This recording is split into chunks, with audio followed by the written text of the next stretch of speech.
Olá, você está no Aprende Aí, o seu canal para aprender de verdade. Hoje a gente vai mergulhar de cabeça no universo dos filmes de super-heróis.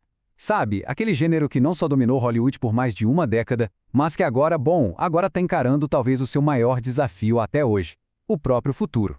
E a pergunta que não quer calar, a que tá na cabeça de todo mundo é essa. E aí, a era dos super-heróis acabou? Depois de tantos anos de domínio absoluto, o que vem pela frente? Será que é o fim de um ciclo? Ou, sei lá, o começo de uma baita transformação? Mas antes de a gente tentar adivinhar o futuro, a gente precisa entender o tamanho real do sucesso desse gênero. E não estamos falando de um sucessinho qualquer. A gente está falando de uma verdadeira força da natureza que praticamente reescreveu as regras da indústria do cinema. Quando a gente fala em tamanho, a gente está falando de números absurdos. Pensa só, o universo cinematográfico da Marvel sozinho arrecadou dezenas de bilhões de dólares no mundo todo. Ele se tornou, tipo, um motorzão econômico do cinema mundial, uma máquina de criar eventos culturais que arrastavam multidões para salas de cinema. E não foi só grana não, teve também o reconhecimento da crítica. Como a gente vê aqui, Pantera Negra fez história no Oscar, foi o primeiro filme do gênero a ser indicado a melhor filme e ainda levou para casa 3 estatuetas. Isso foi um recado bem claro, né? Mostrou que esses filmes podiam ser muito mais do que só entretenimento, podiam ser arte aclamada e, mais importante ainda, um marco gigantesco de representatividade cultural. Só que, mesmo no auge, lá no topo do mundo, um desafio começou a surgir. Uma coisinha que muitos espectadores, talvez até sem saber dar um nome, começaram a sentir a cada filme novo. Aquela sensação de cansaço, sabe? E essa citação aqui, olha, ela resume tudo perfeitamente. Esse tal de cansaço de franquias é basicamente aquela sensação de ué, mas eu já não vi essa história antes? É a fadiga que uma parte do público começou a sentir com tanto conteúdo que parecia seguir sempre a mesma receita de bolo. Então, a questão é como um gigante desses evita se tornar vítima do próprio sucesso? A resposta para esse cansaço é uma só: inovação. O gênero precisava se reinventar para sobreviver. Ou isso, ou ia morrer na praia. O primeiro passo para essa evolução foi, basicamente, quebrar a própria forma do filme de super-herói. E para fazer isso, os estúdios apostaram em duas frentes. Humor, que sabia rir de si mesmo, e uma injeção de emoção de verdade.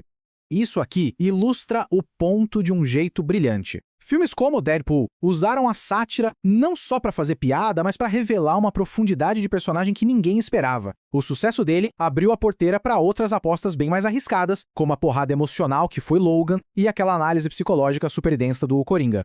Mas a inovação não parou só na história, não. A próxima revolução foi visual, e ela veio de um lugar que muita gente não estava esperando, da animação.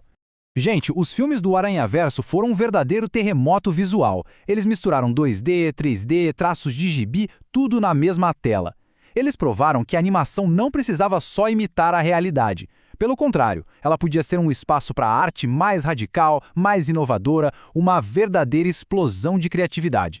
E o mais legal é que toda essa evolução não ficou presa na tela do cinema. Esses novos tipos de histórias começaram a vazar para fora, sabe? E a moldar a nossa cultura de jeitos muito surpreendentes.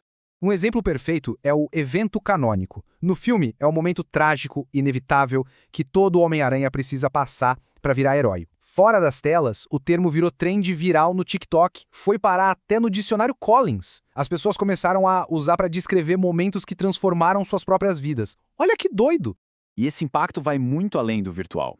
O Desafio Pantera Negra, por exemplo, foi uma campanha que arrecadou mais de 400 mil dólares só para que crianças negras pudessem ver o filme. Para muitas delas, foi a primeira vez que viram um super-herói que se parecia com elas na tela grande. Isso é muito mais do que entretenimento, né? É o poder da representatividade em ação. Tudo isso nos traz até aqui, para o presente, e ao grande teste que está por vir.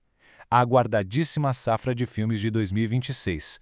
Um ano que pode, de verdade, definir os rumos do gênero para a próxima década. Essa tabela mostra um pouco do que vem por aí em 2026. No topo temos o tradicional evento gigantesco com Avengers Doomsday. Mas também vemos a continuação de uma franquia super amada com o novo Homem-Aranha e, mais importante, apostas em novas direções, como a aventura cósmica da Supergirl e uma história mais sombria, focada no vilão Cara de Barro. É a mistura do familiar com o experimental. E a gente encerra com essa pergunta no ar. Essa nova busca por inovação e sinceridade vai ser suficiente para manter os super-heróis no topo? O futuro, como sempre, está em aberto. Gostou? Então se inscreve no Aprende Aí antes que o algoritmo te esconda da gente. Vem fazer parte da turma e aprender ainda mais.